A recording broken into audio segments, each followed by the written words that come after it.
Hey, everybody, it's me, Maya Azucena. I am deeply honored, extremely excited that uh, Cacique Múkaro Borrero is available to do an interview with me today. I want to say thank you so much for coming, Cacique Múkaro Borrero, uh, member of the Guanilla Taino tribe and also activist, leader, and artist, many, many things, and also an inspiration to me.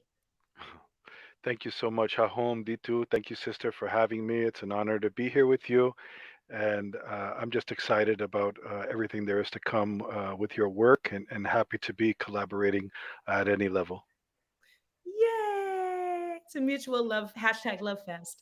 Okay, so with that being said, we're going to jump right in. So I want to ask you, would you mind sharing a story about a time or a circumstance where you were made to feel that you are not enough? Well, Maya, as you know, and as you mentioned, I'm a member of the Guainia Taino tribe, and the Taino indigenous peoples are the very first indigenous peoples of the Western Hemisphere to be called Indians. And we were the first to suffer that the effects of genocide, of land loss, language loss, etc. So very early on in the early colonization period, um, there was massive just when I say genocide, you could imagine everything that goes with that. So some of the history books have stated that our folks were wiped out within the very early years of conquest of the conquest of the Caribbean islands, and obviously me being here and being a descendant of those first indigenous peoples or those first native peoples that Columbus met uh, really speaks to the contrary of that. So throughout my life, when I've tried to affirm my heritage, my Taino heritage, I've constantly been told since since I was a young man that I didn't exist or that I was not Indian enough, according to some of the standards that have been set by really historians who have an agenda, who want to keep our people at a certain level, and that means at the level of the past, right? Not as who we are in the present. So really, all my life, as I've tried to acknowledge who I am and to promote our culture, we've been told as Taino people that we are not enough. So, in a way, as you are continually tapping into the power of your legacy, the power of the true history, and all of this, as you are celebrating it and trying to celebrate it in your life, you're at the same time facing a resistance and sort of like sounds to me not just a resistance but a complete just a choice to ignore the existence of. um wow. Yeah, absolutely. There's a real effort, as I see it, and as other Taino people see it. There's a real effort to erase us from the contemporary narrative and leave us in the past. Like it's very sad what happened to those Indians in the Caribbean islands. Too bad they got wiped out and they can't do anything today. But we're here. Not only our bloodlines and our DNA affirm that, but our culture, our language, and what we're doing in keeping our traditional knowledge. All these things continue. So while people tell us that we're not enough, we know that we are enough. And part of my role and the role of other leaders is to really make sure that those who are coming after us, our young people, have a better road ahead of them, right? We try to do something in the right way so their path is not as difficult, or at least they have tools to deal with those challenges, right? Because these can be opportunities or challenges, and we try to deal with those challenges and convert them into opportunities. So, I mean, there's so much that I'm curious about or that we could share more deeply, I'm sure. But what I have two questions to ask you next. The first one is, with the life experience and perspective that you have gained, what would you say to your earlier self who faced these moments of being told that you are not enough? What would you say to your earlier self now? Well, just stay strong, right? Stay strong.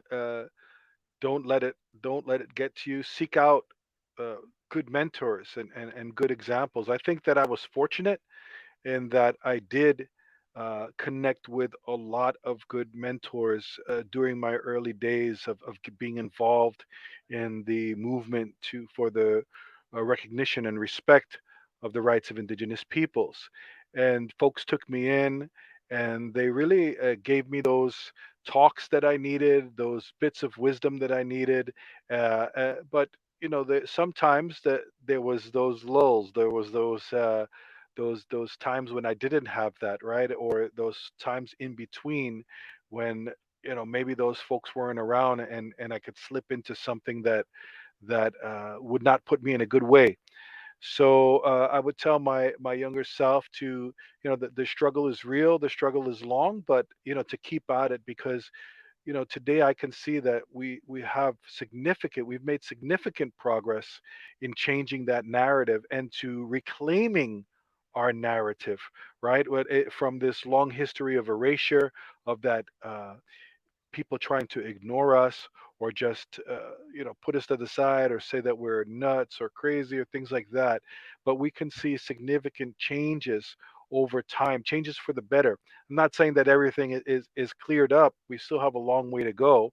But what's available out there now and what we've been able to do now as compared to when I was younger is significant. So I would just say, don't give up, right? Keep going, keep strong with those beliefs, and find some good people to help support you along the way. Find those mentors, find that support mechanism that'll really keep you going through the rough times, Wow, if that's possible. yeah, it's of course it's possible, but first you have to have the idea, right? First you have to hang on to the idea that there is a mentor, that there is a path to take. I think hopelessness is a very scary and dangerous thing because when you're hopeless, it's not just difficult, it is you are facing your difficulties believing that there is no answer. That's what hopelessness is. Struggle is different. Struggle is knowing that it's hard, but still believing that there's an answer, that there's a light at the end of the tunnel. So it sounds to me like you would say to your earlier self, look, it gets better, and hang in there. Uh, and know that you're not alone also. That's what mentors remind us, I think. Yeah, absolutely. I agree with that, and that I think that's the key there. Feeling that you're not alone, right? Oftentimes we get involved in these issues, and it may seem overwhelming. We may seem like we're the only ones, right, going through this. But as I've learned, being a part of this movement and seeing that our people, Taino people, were not the only ones who were affected by this type of narrative. And when we come together and we speak about what we've been going through, and we learn that there's other people going through these similar problems, it helps us in our own healing journey, right? It helps fortify us in a way. At least that's the goal, right? And I think it happened for me, and I trust that will it will happen for others. We just have to connect, and I think, Maya, that's the other thing, is connecting with community, right? And trying to build that community or family, even if you don't have it in your immediate self. We try to find as people others that we can connect with, others of like mind, to help us along that route. So if it's not there, find it, right? And work to build that with others, and others that might not be blood related, but might help you and support you on your way. I really love that. And I also very much believe in that idea that there can be a physical tribe, which are your blood relatives or the people of your direct community. But I also consider myself to have a virtual tribe. And that's people I connect with spiritually, people who I connect with on a soul level, who we reflect each other and we give each other strength. Um, okay, so now, because you are a sanctioned chief of the Guainia Taino tribe, and also a leader in uh, the rights of indigenous people, generally, not just for your own tribe. I would like to know, is there a statement that you would like to offer to young people who are of indigenous descent in the reflection of this I am enough subject? I thank you for that. I think, for young people, I've been seeing a shift, right, where more young people are looking back to their culture, but also, I'm really inspired by the creativity I see as well. Sometimes, we can be a little bit, or people can be a little bit dogmatic about things. I think that in certain aspects, there is an importance to tradition and carrying on those traditions.